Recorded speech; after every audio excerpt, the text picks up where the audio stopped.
আল্লাহ সভাপতি সাহেব আমার কাছে দোয়া চেয়েছে আল্লাহ ওনার ছেলের জন্য, আল্লাহ ওনার ছেলের জন্য একটা ভালো চাকরি হয় আল্লাহ, আর বেতন যেন আমার মতো হয় আল্লাহ। আমাদের মসজিদের ফান্ডে 10 লক্ষ টাকা আছে। আলহামদুলিল্লাহ। যতটুকু কথা বলেছি কুরআন সুন্নাহর আলোকে বলেছি। আল্লাহ তাআলা প্রথমে আমাকে এবং পরে আপনাদেরকে বুঝার এবং আমল করার তৌফিক দান করুক। ওয়া আখির দাওয়ানা ওয়াল হামদুলিল্লাহ। ইমাম সাহেব, আমার একটা কথা আছে। আপনারা একটু দাঁড়ান, আমাদের সভাপতি সাহেব আপনাদের উদ্দেশ্যে কিছু বলবে। আসসালামু আলাইকুম ওয়া রাহমাতুল্লাহ। আপনারা সকলে জেনে খুশি হবেন যে আমাদের মসজিদের ফান্ডে 10 লক্ষ টাকা আছে। আলহামদুলিল্লাহ। কিন্তু আমাদের মসজিদের অনেক কাজ বাকি আছে। আমাদের মসজিদে 2টা এসি লাগাতে হবে এবং দ্বিতীয় তলা অনেক টাইলসের কাজ বাকি আছে। আপনারা কেউ কি এই দায়িত্বগুলো নিতে চান? সভাপতি সাহেব, আমি 2টা এসির দায়িত্ব নিলাম। সকলে বলে আলহামদুলিল্লাহ। আলহামদুলিল্লাহ। কি গরম, সভাপতি সাহেব তো আবার এটা নিষেধ ফ্যান চালানো। আসসালামু আলাইকুম সভাপতি সাহেব। জি হ্যাঁ বলো। মানে আপনাকে একটা কথা বলতাম, কিন্তু কিভাবে বলবো বুঝতেছি না আসলে। সমস্যা না, বলো। আজকে তো মাসের 5 তারিখ, আর গত 2 মাসেরও বেতন বাকি। কৃষি সাহেবকে বলেছিলাম, উনি তো কিছু বললো না। আরে আমি একটু ব্যস্ত, তো আমার খেয়াল ছিল না। আচ্ছা ধরো, আপাতত 1000 টাকা রাখো, আগামী মাসে সবগুলো অ্যাডজাস্ট করে দিয়ে দেবো আমি। আচ্ছা তাহলে ঠিক আছে, হ্যাঁ আমি তাহলে আসি। আচ্ছা, আসসালামু আলাইকুম। হাই রে, মাত্র 1000 টাকা দিল, 2 মাসের বকেয়া বাকি, অথচ মসজিদ ফান্ডে 10 লক্ষ টাকা আছে। আল্লাহ, দিনই কাজ, কিছু বলতেও পারিনি। বরকতের মালিক তুমি আল্লাহ।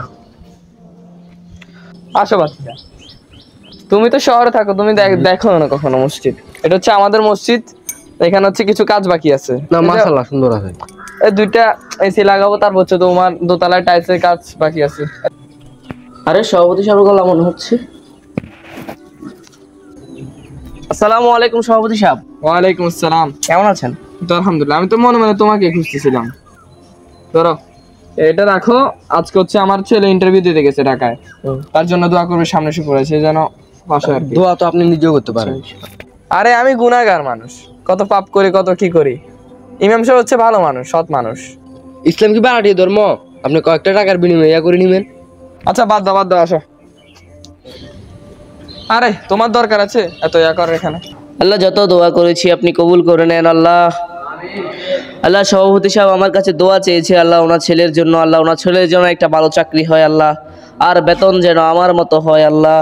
সুবহানাকা রাব্বিকা রাব্বিল ইজ্জাতি আম্মা ইয়াসিফুন ওয়া সালামুন আলাল মুরসালিন আলহামদুলিল্লাহি রাব্বিল আলামিন। তো ফাহিম ভাই, আপনি কোন মাসালাটা জানতে চেয়েছিলেন আমাকে? আপনি এটা কি দোয়া করলেন? কি ধরনের দোয়া করলেন? কই কি দোয়া করলাম? একটু আগে আপনার বেতনের সাথে আমার ছেলের বেতনের কি সম্পর্ক? আমি যদি 3000 টাকা বেতন চলতে পারি, তাহলে আপনার ছেলের সমস্যা কি? আপনার ছেলেও সেম ভাবে চলবে। ওর পরিবার আছে, ওর সংসার আছে, ও কি আপনার মতো চলতে পারবে নাকি? আমার কি পরিবার নাই? আমার সংসার নাই? তো আমি কিভাবে চলি এই টাকা দিয়ে? আমি চলতে পারলে আপনার ছেলে কেন চলতে পারবে না? আপনি এই কথা বলেন কেন? হুজুরদের টাকা অনেক বরকত আছে। তাহলে আপনার ছেলে বেতনটা আমাকেই দিয়েন, আর আমার বেতনটা আপনারা নিয়েন, বরকতটা আপনার ঘরেই যাক। কিন্তু আমার মুখে মুখে তর্ক করছেন, আপনি আমাকে চিনেন না। এখানে আপনাকে চিনার কি আছে?